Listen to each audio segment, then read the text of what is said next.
So we're here in my kitchen because I got thrown out from the living room because my wife has a guest. So I'm forced to do the vlog here in the kitchen, which is great because it's really small and the sound in here is even worse than the living room. So it's perfect for vlogging.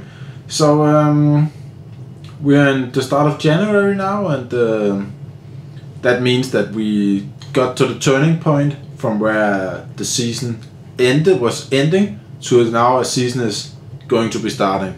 So today we're gonna talk about Cashdays in Copenhagen, and it's really not. It's a little bit of a fun story because it's gotta be backtracked a couple of years. But first I've gotta say one thing, and it's very important, that the only thing I do at the Cashdays, I film it. That's it. I show up with a camera and I film it.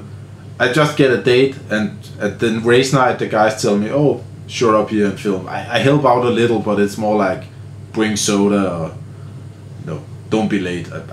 I don't really do anything else than that. I just filmed the whole thing, and that's basically it. So the whole Cashday started with the guys on the team. They heard that we were talking that I wanted to build the brick, and they were like, oh, that's really cool, but where are you gonna race it? And I was like, I'm gonna race in Stockholm. So they're like, are you building a race car to race in another country 7 hours away from here? I'm like, yeah, why not? And they're like, okay, but maybe we should try starting getting some races done here in Copenhagen. It's a little bit higher level than the usual street racing, and not that I have anything against the racing that's going on here in Copenhagen, but watching front-wheel drive cars with under 200 horsepower race the whole night for nothing is kind of tedious after the first couple of days. So normally before I did videos I was like maybe 2 or 3 times a year I started watching street racing, but now this year I've been out watching a million times because I had to film the whole thing. But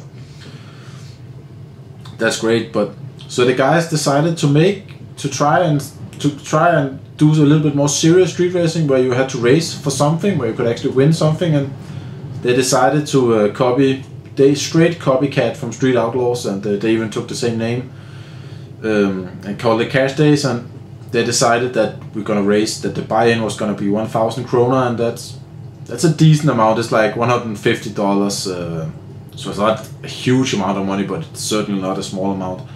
And yeah, that was basically it. And I know for the first Cashday in the beginning of the last season, the guys, they worked their butts off getting cars to the show, because they actually thought that you could basically just make an event, invite people, and they would show up. Nope, that's not how it works. You have to make an event, you have to plan it out 100%, you have to know everything, you have to know the rules, you know, what kind of cars, license plates required, not required, big tire, small tire, are slicks allowed, is it everything, is it 4-wheel drive cars, are they allowed, or pro street cars allowed, whatever. So when you talk to people and you tell them about the event, you have to tell them 100% sure it's going to be, you cross center line, you're out, you red light, you're out, if you use track bite, you're out, something like that. You have to know the rules. You are actually allowed to use track bite at the Cashdays, but that was just an example, and you're still going to be allowed to use track bite at Cashdays. So I don't want to, don't start that discussion. I'm not in the mood for that right now. But so they had to figure everything out, and they had to get it out. But you're not gonna make a Facebook post and say, hey, who won a street race this Friday for 1,000 kroner buy-in, we're gonna meet up here.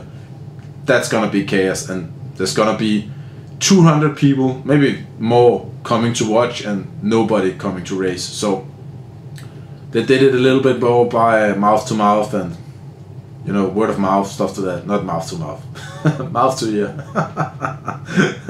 Sorry, I'm a bit tired. But they basically called people. They got phone numbers for people. They scouted. If there was a fast car at the local street race, they would invite him.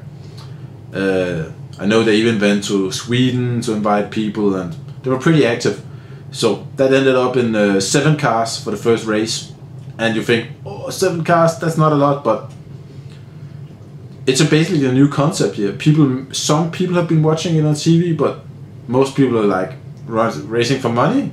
What? Nah, that's not me. Or you know, 90% of guys has some kind of bad excuse for not entering, and half of them is it's too much money, or I want to race because they're racing 8 mile at Cash Day, and people, I want to race quarter mile, and oh, the other thing is not real racing, quarter mile is the only thing that goes. But fact of the matter is that when you bring like a 700 horsepower, 800 horsepower car to the street that can actually use 800 horsepower, and you race quarter mile, and you do it in an industrial area, you basically gotta have like 600, 700 meters of of complete, you gotta have 400 meters to race on, of course, and you gotta have at least 200 meters to stop the car, and some safety margin, and 700 meters of straight road, that's non-existent in Copenhagen. I can mention one spot in an industrial area where that is, and I wouldn't race there. The road is pretty good, but the spot is terrible. There's so much security, and even before you lined up the first race, there's gonna be cops. So that's out of the area. That's out of the question. So 8 mile for sure, and also it's a safety thing, in my opinion, and the crew's opinion, and also most of the serious guys. 8 mile is the safest thing, and also you don't prove anything by going quarter mile. All the guys that want to do quarter mile is all the high horsepower guys that can't put the power to the ground and can't keep up. So if you got your shit together, if you can launch your car, you got the power, you can use it, well, then Cashdays is something for you. But they got 7 cars for the first Cash Day, and one of the cars, I know they got the last one of them, he was actually, it was in the semifinals, but they got him an hour before the race. They met him. Hey, you want to be racing? They didn't even know the guy. They didn't even know the car. They was like, hey, you have a fast car. You want to race tonight for 1,000 kroner and you might win some more. And he was like, yeah, sure. Do I have to pay now? And they're like, no, show up to the drivers meeting, and then you can enter there. It's like, oh, okay. And that guy's been at all Cash Days since that, and he's gonna. I don't know him that well, but I have a feeling that he's gonna be at all Cash Days he can enter, because he's pretty speed nut. He's a pretty cool guy. So they're glad they ran into him. So that was but the Cash Day ended with the muscle car winning the Black Monte Carlo. I hope you've seen the video. Otherwise, I'll put a link somewhere maybe. You can watch it. It's called Cash Day 1, and that was also one of my earlier works. You know, I'm proud of the video, but my editing skills and everything has improved a lot since that. So you can watch it, and then you can watch some of the newer videos I've done, and you can like, oh, I can see what he means. But that race was won by Monte Carlo, and he took the whole pot. It's winner takes all at Cashdays, and yeah, it went pretty good. I got a good video, and we went a little bit viral, and the whole thing kind of supports each other, because the guys did a successful race, and I did a pretty good video. And now people starting to hear about the video, and they were like, okay, cool. They actually have it's actually, now they don't have to explain people what it is. Now they can just show them, send a video, this is what we're talking about.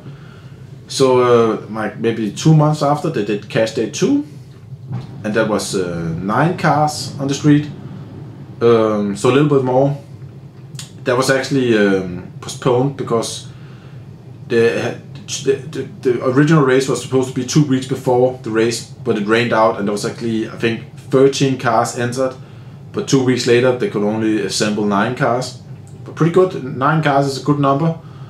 And they raced, and they found a winner, and I got an even better video, and that's where things really started kicking off.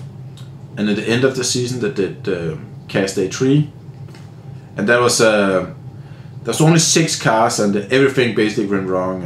I was sick, but that wasn't really important, but I was really sick, so I was like, I just want to go home, get this over with, let me film this. And I was sick, and wasn't perfect condition. That event rained out, so they had to split the pot, but only 6 cars showed up. I know 1 car broke, and 2 cars didn't show up at all, and everything was chaos. But they got some racing done, and it ended up splitting up the pot between the last 3 cars. So they got 2,000 each. But the thing is, when I went home for them, that I had a feeling that it was complete failure. But when I watched the footage and the material, I was like, it's actually a pretty cool event, and the guys got a pretty good thing going. So, and there's already been, I think, at least 3 teams that contacted me in the December and start of January that contacted me. I don't know why they contacted me, but they contacted me and they want to be part of Cashdays next year.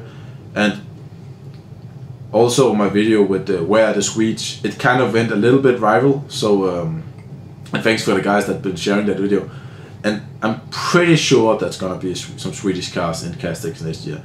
I don't know if there's any cars, if they're gonna come, but I have a feeling they're gonna show up, because at some point someone in Skåne is gonna get like, look at his balls. Whoa, my balls are big enough. I can actually go over the bridge and race some Danes. But who knows when that's gonna be. But I think that's gonna happen. That's at least what I hear. I've been talking to some of the guys from Sweden, and the guys have been talking a lot to some of them. And we brought some cars for Skåne Open, and not any cars from Team Juice, but other cars that we know that also raced at Cashdays already. So it's our cars, not our cars, but our friends' cars. So we know the drivers. You know what I mean. But we managed to bring those for Skåne Open, and that really brought a connection to the guys that made that happen. So next year for sure there's gonna be some Swedish guys coming to Copenhagen. And I don't even get why they should be scared, or why they should be we don't want to race, and what do we have. I read on the internet, I found one of the posts, and there was a guy, oh, but who knows, they might be racing in pro mods. I'm like, I laughed for 15 minutes, because it's like, nope, nobody in Denmark is gonna put a pro mod on the street. That's never gonna happen. We don't even have big tire cars on the street. So don't worry about that. It's like it's not that high level, so you can bring one of your Volvos and probably take home the pot. So that was a quick overview of Cashdays and yeah, my experience in filming it. And I hope you like this video, and please like, share, subscribe, comment, handstand, high five, and kiss someone. So